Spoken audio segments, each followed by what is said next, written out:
बिहार प्रदेश के भाजपा अध्यक्ष डॉक्टर संजय जायसवाल एवं चिकित्सा प्रकोष्ठ के प्रदेश संयोजक डॉक्टर मनोज कुमार द्वारा भागलपुर शहर के प्रमुख चिकित्सक एवं समाजसेवी डॉक्टर संजय सिंह को भागलपुर जिला के भाजपा चिकित्सा प्रकोष्ठ का जिला संयोजक मनोनीत किया गया है। वहीं डॉक्टर संजय सिंह को जिला संयोजक मनोनीत किए जाने पर शहर के दर्जनों चिकित्सकों ने हर्ष व्यक्त करते हुए उन्हें बधाई दी। इस संबंध में डॉक्टर संजय सिंह से पूछे जाने पर कहा कि मुझे भागलपुर जिला के भाजपा चिकित्सा प्रकोष्ठ का जिला संयोजक बनाकर जो जिम्मेवारी मुझे दी है उस पर मैं खरा उतरने का प्रयास करूंगा। साथ ही साथ उन्होंने कहा कि हम डॉक्टरों के लिए कोविड-19 सबसे बड़ी चुनौती है और इसके लिए चिकित्सा प्रकोष्ठ जिला संयोजक होने के नाते यह मेरी जिम्मेदारी बनती है कि इस वैश्विक महामारी जैसे मुश्किल घड़ी में लोगों की सच्ची लगन और निष्ठा के साथ सेवा करे। इस मौके पर उन्होंने बिहार प्रदेश भाजपा अध्यक्ष डॉक्टर संजय जायसवाल एवं चिकित्सा प्रकोष्ठ के प्रदेश संयोजक डॉक्टर मनोज कुमार को धन्यवाद किया। वहीं दूसरी ओर डॉक्टर संजय सिंह ने देश भर में चल रहे वैश्विक महामारी कोरोना वायरस के संक्रमण के बचाव को लेकर कई अहम बातें बताई, जिसमें संक्रमित लोगों के मुख्य लक्षण, उनके बचाव के साथ किन किन बातों का ध्यान इस दौरान रखना है, जिसके बारे में विस्तार पूर्वक बताया। भागलपुर सिटी से जिला चीफ ब्यूरो नीलाम्बुज कुमार झा की खास रिपोर्ट। उनको भी दिक्कत होती है क्योंकि ये नई बीमारी है, कैसे इससे अपने आप को प्रोटेक्ट करते हुए इलाज करें, लोगों के नज़दीक जाएं। पहले तो लोग डरते थे कि अगर वो कोविड पॉजिटिव पेशेंट है तो उसके नज़दीक ही जाने से डरते थे कि हमको हो जाएगा, हमारे परिवार को हो जाएगा। आज भी वो स्थिति है। प्राइवेट में अभी भी, अब तो खैर हिंदुस्तान में ये पीपीई किट बनने लगा, नहीं तो वो विदेश से आ रहा था और बहुत महंगा आ रहा था। हम लोगों को एक एक किट खरीदने के लिए 1000 रुपये लगता था। सोचिए कि ये जैसे डिस्पोजेबल ग्लव्स है जो कि मात्र 2 रुपये में मिलना चाहिए था या उससे भी कम में मिलना चाहिए था, 12 रुपये हो गया, 20 रुपये हो गया। उसकी भी ब्लैक मार्केटिंग शुरू हो गई। तो अब धीरे धीरे ये सब कम हुआ है और पीपीई किट बहुत मात्रा में अवेलेबल है, उसमें भी कंपटीशन है। हम लोग रोज़ जो है इसका भाव समझते हुए तब उसको खरीद रहे हैं। लेकिन जो भी हमारे हेल्थ वर्कर्स हैं सब लोग पहन के काम कर रहे हैं। ये जैसे कि ये जो फेस शील्ड है ये सबसे इम्पॉर्टेंट है क्योंकि ये पेनिट्रेट इसमें नहीं करेगा वायरस। अगर आप मान लीजिए खांस दिए जोर से वहाँ से तो ये प्रोटेक्टेड है। फिर हमने इसको उतार दिया, फिर इसको सफाई कर दी। लेकिन सर फिर भी जो डॉक्टर स्वास्थ्य कर्मी है दोनों पॉजिटिव हो जा रहे हैं मरीज का इलाज करते करते, कहीं ना कहीं कुछ कमी तो जरूर है क्योंकि ये बीमारी ही ऐसी है कि इसका न तो पहले से कोई जानकारी थी, एकदम हर चीज़ नया नया आ रहा है। पहले जो हम लोग एज डॉक्टर्स भी जो बातें आ रही थी, अच्छी बात ये थी कि चाइना से शुरू होकर के हिंदुस्तान में नहीं घुसा या हिंदुस्तान में ही नहीं शुरू हुआ, दूसरे देशों से होते हुए आया। तो कुछ जानकारी पहले से लोगों को मिल गई कि हाँ ये ऐसे ऐसे बिहेव करता है, इस रूप में ये बीमारी फैलती है। तो उस समय ऐसा हुआ कि हिंदुस्तान में क्योंकि गर्म देश है तो बियॉन्ड 30 बियॉन्ड 35 टेम्परेचर अगर जाएगा तो ये वायरस स्वतः मर जाएगा। अब ये 40 डिग्रीज में भी नहीं मर रहा है। ये तो एक रोज की लड़ाई है और कोई भी इसको प्रेडिक्ट नहीं कर पा रहा है कि ये कैसे बिहेव करेगा। शुरुआत में कुछ लोगों का ओपिनियन था कि ऐसे ही मीडिया हाइप है, कुछ नहीं है, एक तरफ वो था। दूसरी तरफ था कि बहुत खतरनाक है, बहुत लोग मरने वाले हैं, लाखों की संख्या में लोग मरेंगे, वेंटिलेटर्स चाहिए, ये चाहिए। तो हम लोग भी विद टाइम, और ऊपर वाले ने इतना, ईश्वर ने टाइम दिया कि उतनी तैयारी हो सकी कि उतनी मौतें नहीं हो रही, जिस वजह से हम लोग आज यहाँ बैठे हैं। नहीं तो ना हमारे पास टाइम रहता ना आपके पास टाइम रहता, क्योंकि बीमारी तो खतरनाक है ही है। लेकिन लगातार बढ़ ही रहे, तब क्या कहेंगे, क्या आगे और बढ़ेगी या अब घटना शुरू हो जाएगा आपके? जो एनालिसिस हो रहा है कि एक पीक अब छोड़ दिया गया है कि ये बीमारी जितना फैलना है फैले।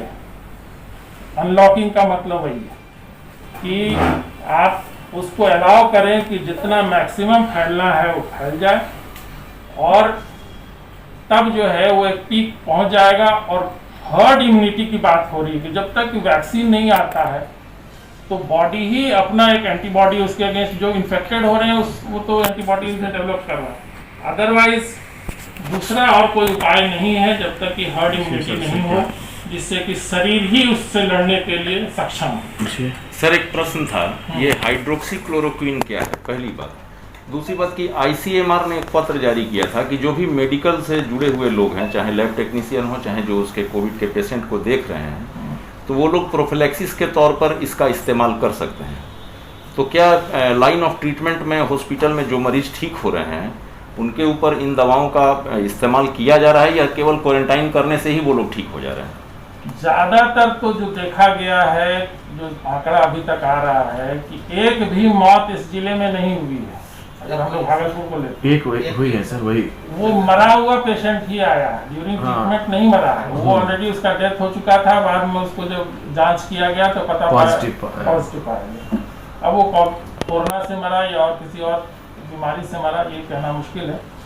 पर जो आपका प्रश्न है उसमें जैसे कहते हैं जब आफत आती है तो हर तरह से लोग कोशिश करते हैं। आग लगी है तो कोई जो है बालू ला रहा है, कोई जो है पानी ला रहा है, कोई कम्बल ला रहा है। उसी तैयारी में ये देखा गया, जयपुर में सबसे पहले इसका प्रयास हुआ। कुछ लोगों ने हाइड्रोक्सीक्लोरोक्विन दे करके देखा और वो मरीज ठीक हो गया शुरुआत में। उस आधार पे बाकी पूरा विश्व भी जो है, किसी के पास कोई इलाज नहीं था, तो वो लोग भी बोले कि अगर वहाँ हो रहा है इंडिया में तो हम लोग भी ट्राई करें। ट्रंप साहब ने वहाँ से ऑर्डर भी कर दिया, यहाँ से सप्लाई भी हो गया। फिर देखा गया कि नहीं साहब ये उतना इफेक्टिव नहीं है, तो वहाँ उन लोगों ने बंद कर दिया। WHO ने भी कह दिया कि नहीं, हाइड्रोक्सीक्लोरोक्विन जो है इफेक्टिव नहीं है, वो सिर्फ मलेरिया के लिए ही ड्रग है। अब ICMR अभी भी कह रहा है कि इससे कोई हानि नहीं है, इसको प्रोफाइलैक्सिस में अभी भी यूज किया जा सकता है। हो सकता है कल कुछ नई बात आ जाए, पर ये कोई क्योर नहीं है हाइड्रोक्सीक्लोरोक्विन। तो जो लोग हॉस्पिटल से ठीक होके जा रहे हैं तो कोई भी तो दवा उनको दी ही जाती होगी कि क्या केवल सिम्पटम्स पे दवा होती है। जैसे मान लीजिए आपको सर में दर्द हो, ठीक है, खांसी है, उसको दबाने के लिए आपको दवा दे दी। किस कारण से दर्द हो रहा है उसका इलाज नहीं हो रहा है, समझ में आया? सब सपोर्टिव ट्रीटमेंट है। तभी उसका इलाज हो पाएगा जब स्पेसिफिकली उस वायरस को मारने के लिए कोई दवा बन जाए, जो अभी तक नहीं बनी। तो फिर वो लोग ठीक कैसे हो रहा है? वो ठीक हो रहे हैं, बॉडी ही उसको उतना दूर तक जो है, जैसे कि मान लीजिए कि अब हम ये एग्जांपल ऑन टीवी तो देना नहीं चाहते हैं, लेकिन कॉमन मैन के लैंग्वेज में अगर आपका शरीर इतना मजबूत है कि कोई भी आफत को आप खुद झेल जाते हैं तो आपको दवा लेने की जरूरत नहीं पड़ती है।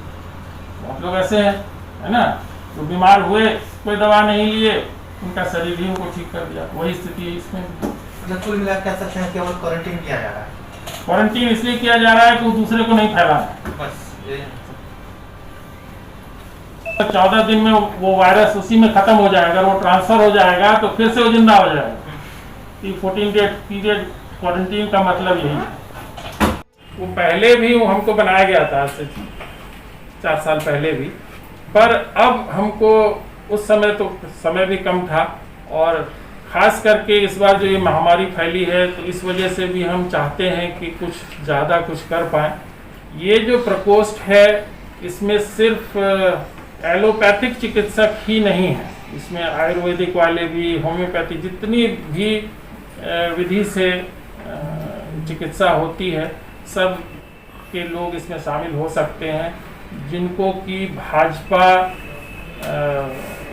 के प्रति झुकाव है या उन मतलब जो उसके पार्टी लाइंस के हिसाब से चलते हैं, वैसे लोग इससे जुड़ सकते हैं। और उसमें सिर्फ चिकित्सक ही नहीं, स्वास्थ्य सेवा में जितने भी लोग हैं, चाहे वो स्वास्थ्यकर्मी हों, लैब टेक्नीशियंस हों, रेडियोलॉजी विभाग में रेडियोग्राफर्स हों, कोई भी हैं, वो सब इससे जुड़ सकते हैं। तो इस बार हमको लगता है कि थोड़ा हम लोग ज़्यादा लोगों को जोड़ पाएंगे, और उनके द्वारा फिर हम लोग जो ऐसी स्थिति इस बार जो हुई है जिसमें कि गांव तक ये सेवा देने की ज़रूरत पड़ रही है, और जागरूकता के लिए भी, तो हम समझते हैं कि एक कनेक्टिविटी बनेगा।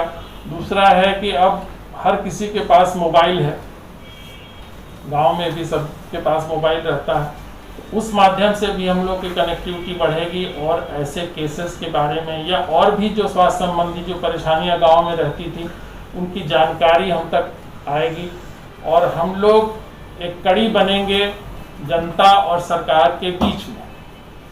ताकि सरकार को भी बहुत बातें पहुंच नहीं पाती। जो भी ऑफिसर्स हैं, जो उनके अधीन काम कर रहे हैं, जो सरकारी अफसर हैं, वो बहुत कुछ खुल करके बोल नहीं पाते हैं जो समस्याएं हैं जनता की। तो शायद हम लोग उसमें उस मदद अभी कर सर पाएं। फिलहाल भागलपुर में ऐसा क्या स्टेप लिया जाए जो कि भागलपुर में जो जिस तरह का स्प्रेडिंग हो रहा है वो रुक सके? सबसे पहले तो ये जो कमेटी बनेगी, और आज सुबह भी मेरी बातचीत हुई है कई लोगों से, पीर-पैंती पहलगांव से लेकर के सुल्तानगंज तक जो पूरा डिस्ट्रिक्ट, क्योंकि अभी जो है सर पुलिस के चौक चौराहे पे लोग नज़र नहीं आ रहे हैं। लोग मतलब कि यूँ समझिए कि हुजूम बनाकर पूरा चल रहे हैं, कोई चीज़ मेंटेन नहीं हो रहा है, तो एक खतरा तो है सर। उसी के लिए जागरूकता जरूरी है।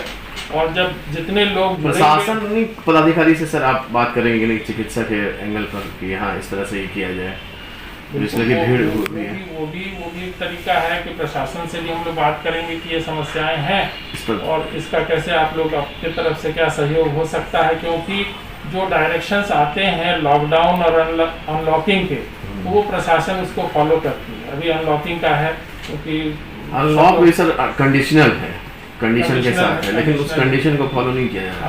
हाँ। ये भी हम लोग चर्चा करें कि इसको कैसे, क्योंकि बीमारी फैलनी नहीं चाहिए, बढ़नी नहीं चाहिए लोग। हाँ बिल्कुल। अभी जो हेल्थ विंग है जो भाजपा का जो सेल है, इस पर इनकी भूमिका काफी अहम हो गई है अब, तो इसीलिए सर हमको लग रहा है कि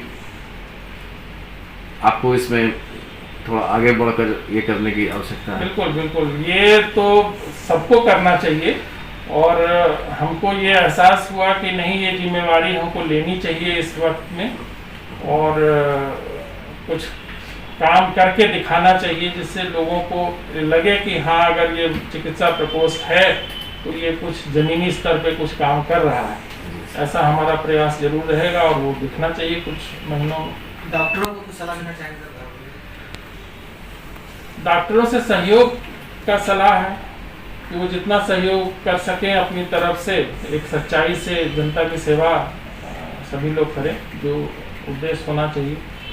और अपने लिए भी सभी लोग काम करते हैं, अपना भी परिवार को देखना है, अपने आप को भी, शरीर को भी देखना है, उनको खुद को भी स्वस्थ रहना है।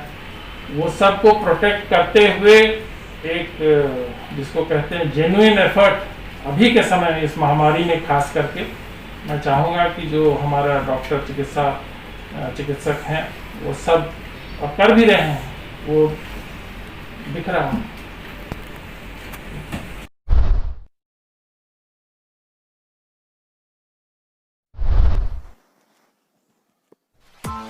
Press the bell icon on the YouTube app and never miss another update.